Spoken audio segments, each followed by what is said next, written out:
నమస్తే. తెలంగాణ ముఖ్యమంత్రి రేవంత్ రెడ్డి గారి నోట్లోంచి మరొక ఆణిముత్యం జాలువారింది. ఆ ఆణిముత్యాన్ని విని మనం తరిద్దాం.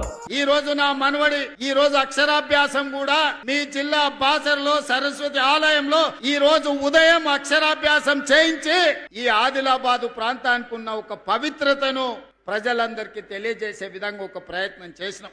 విన్నర్గా రేవంత్ రెడ్డి గారు ఆయన మనవడికి విద్యాభ్యాసాన్ని బాసరలో చేయించి బాసర యొక్క ప్రాముఖ్యతని ప్రపంచానికి చాటిండట. అరే రేవంత్ రెడ్డి గారు తెలిసి మాట్లాడుతున్నాడా తెలియక మాట్లాడుతున్నాడా ఏం అర్థమైతలే. బాసర ప్రాశస్త్యం గురించి రేవంత్ రెడ్డి గారు పోయి అక్కడ ఆయన మనవడికి అక్షరాభ్యాసం చేపిస్తే గానీ బాసర ప్రాశస్త్యము బాసర క్షేత్రం యొక్క విశిష్టత ఈ తెలంగాణ ప్రజలకు ఈ దేశ ప్రజలకు తెలియదా?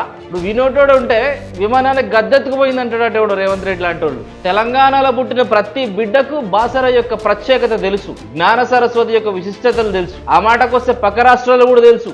ఎక్కడికి పోతే అక్కడ ఏది పడితే అది మాట్లాడి ఆ రోజుకి న్యూస్ ఐటమ్ అయితే అయ్యి ఉండొచ్చు, కానీ ఎందుకు ఇలా నవ్వుల పాలు కావడం? గతంలో కాంగ్రెస్ పార్టీ ఎలాగైతే మాట్లాడిందో ముఖ్యమంత్రుల కుటుంబాల గురించి, ఆ విధంగా అయితే ఈ రోజు ప్రతిపక్షాలు మాట్లాడతలేవు కదా. ఎందుకు అంత స్ట్రెస్ తీసుకోవాల్సి వచ్చింది రేవంత్ రెడ్డి గారికి? పప్పులో కాలేసిందని చెప్పి ఆయనకు అర్థమైపోయిందా?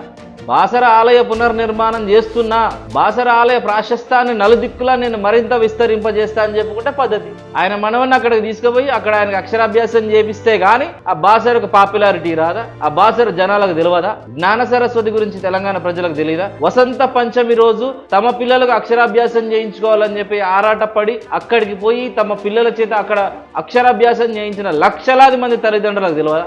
ఇలా బాసరకు పోయిన మొట్టమొదటి వ్యక్తి రేవంత్ రెడ్డేనా? బాసరలో అక్షరాభ్యాసం చేసిన మొట్టమొదటి వ్యక్తి రేవంత్ రెడ్డి మనవడేనా?